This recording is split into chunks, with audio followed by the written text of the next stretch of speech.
आते हैं अपने तीसरे मैसेज में। Banking codes and standards board of India, ये क्या है sir? It is an organisation setup by the government, जो ये देखता है कि भाई लोन के एप्लीकेशंस में देरी ना हो। सर बैंक वालों को खतरा रहता है लोन देने में, तो इतना ये लोग अग्रेसिव क्यों हैं? अरे भैया लोन नहीं देंगे तो क्या बैंक चल पाएगा? लोन देंगे तो इंटरेस्ट आएगा, इंटरेस्ट आएगा तो डिपॉजिटर को देंगे और अपने खर्चे तनख्वाह वगैरह के निकालेंगे। तो लोन देना बैंक के लिए बहुत important ingredient of their business है। बिना लोन दिए कोई भी बैंक चल ही नहीं सकता। आपने देखा होगा, कभी आपने पापा मम्मी के साथ बैंक जाइए, बैंक वाले ये कभी नहीं बोलते सर जी एफडी करा लीजिए, सर जी लोन ले लीजिए, हाउस लोन ले लीजिए। क्योंकि भाई एफडी कराओगे तो आप उनके ऊपर बोझ हो। Is that clear? लोन लोगे तो 15-16% पर्सनल लोन, और सबसे ज्यादा वो हाउस लोन देने में इंटरेस्टेड रहते हैं। क्यों? क्योंकि हाउस लोन में risk factor is what children? Zero. Why? घर लेके थोड़ा भाग जाओगे। सिर्फ एक इंसान है जिसको हाउस लोन नहीं मिलेगा, हनुमान जी को। उनके पास पावर है किसी भी बिल्डिंग को ले जाने की। तो हनुमान जी को हाउस लोन नहीं मिल सकता।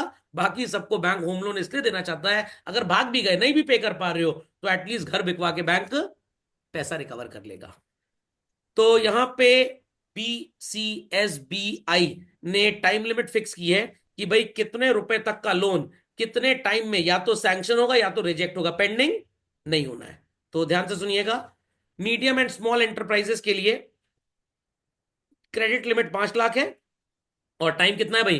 2 हफ्ते। तो जिनको 5 लाख तक का लोन चाहिए, 2 हफ्ते में बैंक को बताना है कि भाई लोन देंगे या नहीं देंगे। सर ऐसा क्यों किया सरकार ने? ऐसा इसलिए ताकि जो बैंक के मैनेजर साहब हैं वो अपनी घूसखोरी के चक्कर में लोन के एप्लीकेशन को लिंगर ऑन ना करें।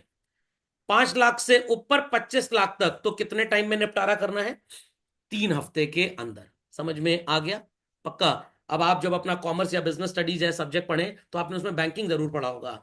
जब आंसर लिखते टाइम लॉन्ग आंसर अगर ये सब बातें आप लिख देंगे तो टीचर विल अंडरस्टैंड कि आपने पढ़ाई की है। तो ये आपके आंसर को और ग्रूम करेगा, 4 चांद लगा देगा। ये 5वां चांद है वैसे। समझ में आ गई बात?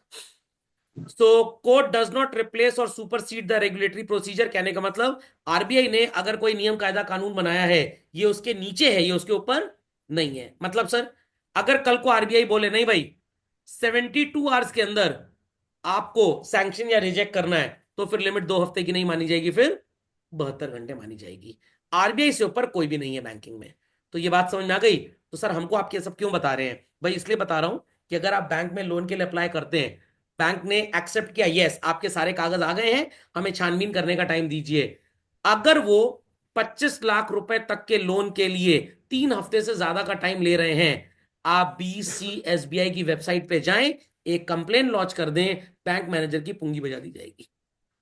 समझ में आ गया? उसकी बैंड बजा दी जाएगी। Again a part of financial awareness. समझ में आ गया? चलिए, तो मैसेज 3 होता है समाप्त।